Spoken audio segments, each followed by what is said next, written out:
രാജ്യത്തിപ്പോൾ എന്താണ് നടക്കുന്നതെന്ന് അറിയാമോ? ജനമനസാക്ഷിയെ ഞെട്ടിച്ചുകൊണ്ട് സിംഹ ജിഹാദാണ് ഇവിടെ നടക്കുന്നത്.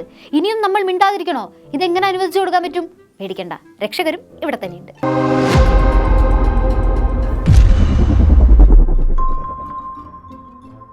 നിങ്ങൾക്കറിയാമോ സുഹൃത്തുക്കളെ, ഭാരതീയ സംസ്കാരത്തിനെതിരായ വലിയൊരു ചതി ഇവിടെ നടക്കുകയാണ്. ബംഗാളിലെ സിലിഗുഡി സഫാരി പാർക്കിലെ കാഴ്ച കണ്ടാൽ നിങ്ങൾ ഞെട്ടും. സഫാരി പാർക്കിൽ സീതയും അക്ബറും ഒന്നിച്ച് താമസിക്കുകയാണ്. സീത എന്ന് പേരുള്ള പെൺസിംഹം അക്ബർ എന്ന് പേരുള്ള ആൺസിംഹവുമായി സിലിഗുഡി സഫാരി പാർക്കിൽ ഒന്നിച്ചു കഴിയുന്നു. ഇല്ല, ഇനിയും നമ്മൾ നിശബ്ദരായിരുന്നുകൂടാ. എവിടെ രക്ഷകരെവിടെ? സിംഹ ജിഹാദിൽ നിന്ന് സീതസിംഹത്തെ രക്ഷിക്കാൻ VHP അഥവാ വിശ്വ ഹിന്ദു പരിഷത്ത് രക്ഷകരായി അവതരിച്ചിരിക്കുകയാണ് സുഹൃത്തുക്കളെ. അക്ബർ സിംഹത്തിന്റെ കരാളഹസ്തത്തിൽ നിന്ന് എങ്ങനെയെങ്കിലും സീതസിംഹത്തെ രക്ഷിക്കണമെന്ന ചിന്ത മാത്രമേ വിശ്വ ഹിന്ദു പരിഷത്തിനുള്ളൂ.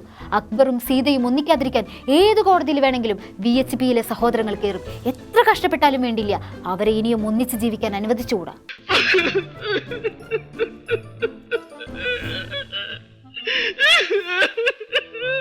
അക്ബർ സിംഹത്തെയും സീത സിംഹത്തെയും ഒരുമിച്ച് താമസിപ്പിക്കാനുള്ള പശ്ചിമ ബംഗാൾ വനം വകുപ്പിന്റെ നീക്കത്തിനെതിരെ വിശ്വ ഹിന്ദു പരിഷത്ത് കോടതിയിൽ പോയിരിക്കുകയാണ്. രണ്ടാളെയും രണ്ടിടത്താക്കാണ്ട് ഇനി VHPക്ക് വിശ്രമമില്ല. മോളെ സീതെ, നീ വിഷമിക്കണ്ട, നിന്നെ വിശ്വ ഹിന്ദു പരിഷത്തുകാർ രക്ഷിച്ചോളും. ഒരു മുത്തം തരാൻ പാടില്ലാതൊന്നും അന്റെ ഉപ്പാപ്പ പറഞ്ഞിട്ടുണ്ടാവില്ലല്ലോ. കള്ളപ്പന്നി. രണ്ട് സിംഹങ്ങൾക്കും പേരിട്ടത് ബംഗാൾ വനം വകുപ്പാണെന്നും സീതയെ അക്ബറിനൊപ്പം താമസിപ്പിക്കുന്നത് ഹിന്ദു മതത്തെ അപമാനിക്കുന്നതിന് തുല്യാണെന്നാണ് VHPയുടെ വാദം. ഒന്നുമില്ലെങ്കിൽ രണ്ടാളെ മാറ്റി താമസിപ്പിക്കണം, അല്ലെങ്കിൽ സീത സിംഹത്തിന്റെ പേര് മാറ്റണം. കാര്യം പറഞ്ഞേക്കാം, ഇത് ഞങ്ങളുടെ വീടാണ്, ഞങ്ങൾ ഇവിടെ ഇഷ്ടം പോലെ ജീവിക്കും. വെറുതെ പ്രശ്നം ഉണ്ടാക്കാൻ വരല്ലേ. മകളെ സീത സിംഹമേ, ഇവിടെ ഉള്ളിടത്തോളം കാലം അക്ബറിനൊപ്പം ജീവിക്കാമെന്ന് നീ വിചാരിക്കേ വേണ്ട. വിശ്വ ഹിന്ദു പരിഷത്ത് ഉള്ളിടത്തോളം കാലം ആ ആഗ്രഹം നടക്കാനും പോണില്ല. അക്ബറിനെ മനസ്സിൽ നിന്ന് അങ്ങോട്ട് കളയുക.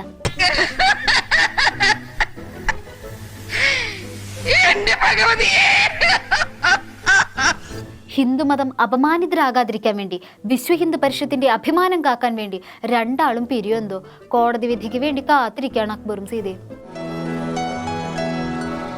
രണ്ടാളെയും രണ്ടു വഴിക്കാക്കിയാലും വിശ്രമില്ലല്ലോ. ഈ രാജ്യത്തെ പല വ്യവസ്ഥിതികളും താറുമാറായി കിടക്കല്ലേ. പരശുറാം എക്സ്പ്രസ് ഓടുന്ന അതേ പാതയിലല്ലേ നിസാമുദ്ദീൻ എക്സ്പ്രസ് ഓടുന്നത്? ഇതെങ്ങനെ ശരിയാവും? പോട്ടെ, സിന്ധു നദി എങ്ങോട്ടാ പോണത്? അറബിക്കടലിലേക്കല്ലേ. നമുക്ക് സ്വന്തമായി ഇന്ത്യൻ മഹാസമുദ്രമൊക്കെ ഉള്ളപ്പോൾ വെറുതെ കണ്ട അറബിയുടെ കടലിലേക്കൊക്കെ പോകേണ്ട വല്ല കാര്യമുണ്ടോ? ഇവിടെ ഉള്ളവർക്ക് ബുദ്ധിയും ബോധമൊന്നും ഇല്ല, അതുകൊണ്ടായി ഇതൊക്കെ കാണുന്നത്. അപ്പോൾ സീതസിംഹത്തിന്റെ കാര്യത്തിൽ VHP ഏകദേശം തീരുമാനമാക്കുന്നുണ്ട്. പാവത്തിന് കഴിക്കാൻ ഇനി ബീഫ് പോലും കിട്ടില്ലെന്നാണ് തോന്നുന്നത്. ഇരവഴിഞ്ഞിപ്പുഴ അറബിക്കടലിനുള്ളതാണെങ്കിൽ സീതസിംഹം അക്ബർ സിംഹത്തിനുള്ളതാണെന്ന് പറയുന്നുണ്ടാവും പാവങ്ങൾ.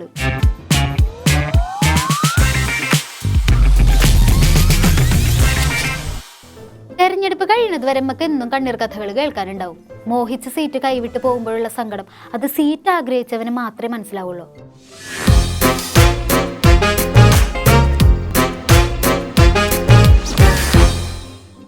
കുറച്ച് ദിവസങ്ങൾക്ക് മുമ്പ്, അതായത് കോട്ടയത്ത് കേരള കോൺഗ്രസിൽ നിന്ന് ആരാണ് മത്സരിക്കുന്നതെന്ന് തീരുമാനം വരാത്തൊരു ദിവസം, ഒരുപാട് സ്വപ്നങ്ങൾ നെയ്തുകൂട്ടി ഒരു മനുഷ്യൻ അവിടെ ചിരിച്ചോണ്ട് നിൽപ്പുണ്ടായിരുന്നു. ആരാ? KM മാണിയുടെ മരുമോൻ MP ജോസഫ്. എന്നെ സ്ഥാനാർത്ഥിയായിട്ട് PJ ജോസഫ് സാറ് സ്ഥാനാർത്ഥിയായിട്ട് നിൽക്കാൻ പറഞ്ഞാൽ ഞാൻ തീർച്ചയായിട്ടും സ്വീകരിക്കും.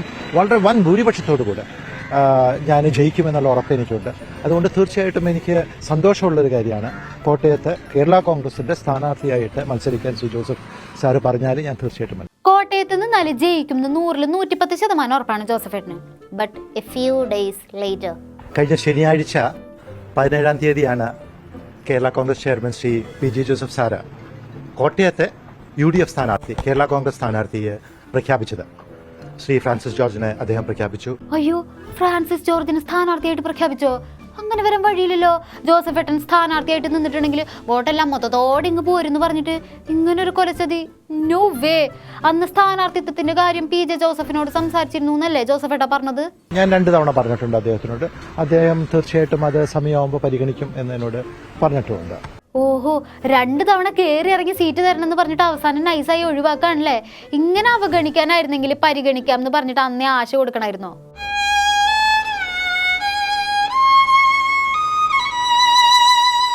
വേദന സഹിച്ചു പിടിച്ചിട്ടാണെങ്കിലും ഫ്രാൻസിസ് ജോർജിന്റെ സ്ഥാനാർത്ഥിത്വം മാണി സാറിന്റെ മരുമോൻ ഉൾക്കൊണ്ടിട്ടുണ്ട്.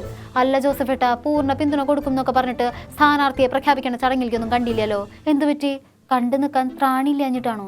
എനിക്ക് 17-ാം തീയതി വരാൻ പറ്റാത്തത് ബാംഗ്ലൂർ എനിക്കൊരു IAS-കാരുടെ ഒരു പ്രോഗ്രാം ഉണ്ടായിരുന്നു. അത് 1-2 ആഴ്ച മുമ്പ് തീരുമാനിച്ചൊരു പ്രോഗ്രാമാണ്. അത് മാറ്റിവെക്കാൻ സാധിക്കാത്തൊരു പ്രോഗ്രാം ആയതുകൊണ്ട് ഞാൻ 16-ാം തീയതി തന്നെ ശ്രീ പി ജോസഫ് സാറിനെ കണ്ട് എനിക്ക് എൻ്റെ കാര്യങ്ങളൊക്കെ പറഞ്ഞ് അദ്ദേഹം എന്നെ കാര്യങ്ങളൊക്കെ പറഞ്ഞ് മനസ്സിലാക്കി. കേരള കോൺഗ്രസിന് ആത്മാവായി കൊണ്ടു നടക്കുന്ന ആളായിട്ടും സ്ഥാനാർത്ഥി പ്രഖ്യാപനത്തിന് തിരിയ അതെന്തോ എവിടെ ഒരു തകരാറ് പോലെ ഉണ്ടല്ലോ. ജോസഫേട്ടനെ സ്ഥാനാർത്ഥിയാക്കാത്തതിന് പിന്നിൽ പ്രവർത്തിച്ചത് ആരാന്നൊക്കെ മൂപ്പർക്ക് നന്നായിട്ട് അറിയാട്ടാ. അല്ല ജോസഫേട്ടാ? ജോസ് കെ മാണി ഗ്രൂപ്പിന് ഞാൻ നിൽക്കുന്നത് വലിയൊരു അടിയായിരിക്കും. ജോസഫ് ഗ്രൂപ്പിന്റെ കേരള കോൺഗ്രസിന്റെ സ്ഥാനാർത്ഥി എന്ന് പറഞ്ഞാൽ പി ജോസ് സാറ് നയിക്കുന്ന കേരള കോൺഗ്രസിന്റെ സ്ഥാനാർത്ഥിയായി നിൽക്കുന്നത് ജോസ് കെ മാണിക്കുള്ള വലിയൊരു അടിയായിരിക്കും.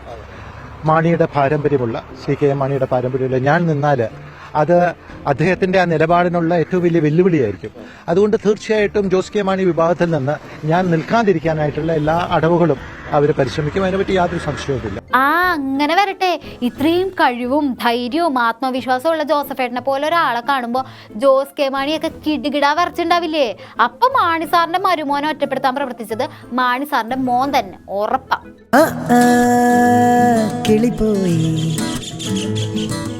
പല ഫാക്ടേഴ്സുമുണ്ട് ഈ ഒരു തീരുമാനത്തിൽ. ഒരു ഫാക്ടർ മാത്രമല്ല, പല ഫാക്ടേഴ്സും ഉണ്ട് എന്ന് പറഞ്ഞ് മനസ്സിലാക്കി. ആ കാര്യങ്ങൾ ഞാൻ പൂർണ്ണമായിട്ട് ഉൾക്കൊണ്ടുകൊണ്ട് ഞാൻ സി പി ജോസ് സാർ പറഞ്ഞത് 100% അംഗീകരിച്ചുകൊണ്ട് അത് മനസ്സിലാക്കിക്കൊണ്ട് അത് ഉൾക്കൊള്ളിച്ചുകൊണ്ട് ആണ് ഞാൻ പോയത്. 16-ാം തീയതി വൈകിട്ട് അദ്ദേഹത്തിനെ കണ്ടു. എന്നാലും ഇവിടെ ജോസഫേട്ടിനേക്കാൾ എന്ത് യോഗ്യതയാണ് ഫ്രാൻസിസ് ജോർജിനുള്ളത്? അദ്ദേഹം തന്നെ പറഞ്ഞതല്ലേ പുള്ളി നിന്നാലും ജയ ഉറപ്പാന്ന്. സെൽഫ് പ്രൊമോഷന്റെ കാര്യത്തിൽ ഒരു തരി പോലും കുറവ് വരുത്താതെ എപ്പോഴും തള്ളിക്കൊണ്ടിരുന്നതല്ലേ.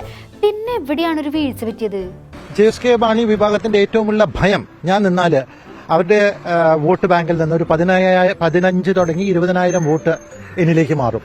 അത് ആ പൈതൃകം കൊണ്ടും എൻ്റെ ആ ക്ലീൻ ഇമേജ് കൊണ്ടും എല്ലാം കൊണ്ടും പിന്നെ മാറും. അത് മാറിയാൽ മാറ്റം വരുന്നത്, അതായത് ലീഡ് 30,000 തുടങ്ങി 40,000 UDF കിട്ടും. അപ്പോൾ ആ ഒരു വലിയ ഭീമമായ ഒരു സംഖ്യ വെച്ച് തോൽക്കാൻ തീർച്ചയായിട്ടും എന്തായാലും തോക്കും, അത് സംശയമാണ്.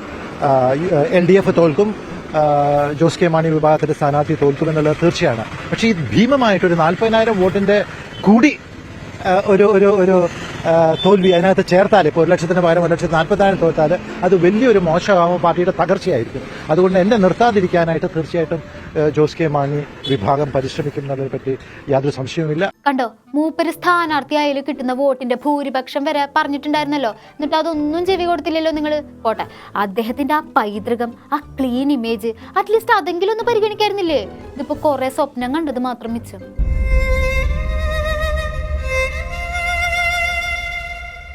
സീറ്റ് തരുന്ന കാര്യം പരിഗണിക്കാമെന്ന് പറഞ്ഞിട്ട് അവസാനം മൈൻഡാക്കാണ്ടിരുന്നപ്പോ PJ ജോസഫിനോട് ദേഷ്യമൊന്നും തോന്നിയില്ലല്ലോ അല്ലേ? ശ്രീ PJ ജോസഫ് നീതിമാനായ ഒരു ഔസേപ്പച്ചനാണ്, യാതൊരു സംശയവുമില്ല. അദ്ദേഹം നീതിപൂർവ്വം എടുക്കുന്ന തീരുമാനം തീർച്ചയായിട്ടും ഉൾക്കൊള്ളും. നീതിമാനായ ഔസേപ്പാണ് PJ ജോസഫ്. ആ വാക്കുകളിൽ സ്നേഹം കണ്ടോ, ദൈവികത കണ്ടോ? എന്നിട്ടും നിങ്ങൾക്കൊരു മനസ്സലിവ് തോന്നുന്നില്ലല്ലോ എന്റെ നേതാവേ.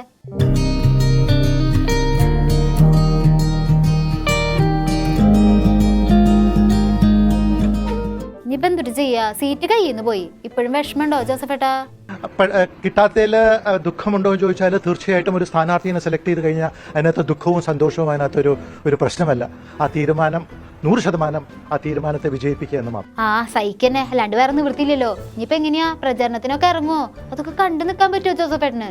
തീർച്ചയായിട്ടും ഞാൻ മുൻപന്തിയിലുണ്ടാവും. എല്ലാ ഇലക്ഷൻ ഇതിലും ഞാൻ മുൻപന്തിയിലുണ്ടാവും. ഈ വരുന്ന 2 മാസം ഉണ്ടല്ലോ, തീർച്ചയായിട്ടും മുൻപന്തിയിലുണ്ടാവും. എല്ലാ രീതിയിലും ഫ്രാൻസിസ് ജോർജിന്റെ വിജയത്തിന് എനിക്ക് എന്ത് കോൺട്രിബ്യൂട്ട് ചെയ്യാൻ സാധിക്കുമോ, എന്റെ കൂടെ നിൽക്കുന്നവരുടെ കോൺട്രിബ്യൂട്ട് ചെയ്യാൻ സാധിക്കുമോ, അത് തീർച്ചയായിട്ടും. ആ തൊണ്ടയിടറുന്നത് കണ്ടോ, വാക്കുകൾ കിട്ടാണ്ട് ഗദ്ഗതം വരുന്നത് കണ്ടോ, കണ്ണ് നിറയാതെ സഹിച്ചു പിടിച്ചു നിൽക്കുന്നത് കണ്ടോ?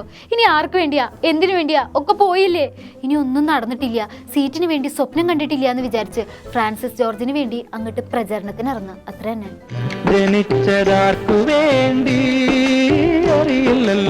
സങ്കടങ്ങൾ കടിച്ചമർത്തി ജീവിക്കുന്ന ഇതുപോലെ എത്രയെത്ര ജീവിതങ്ങൾ നമ്മളിനി കാണാൻ കിടക്കുന്നു.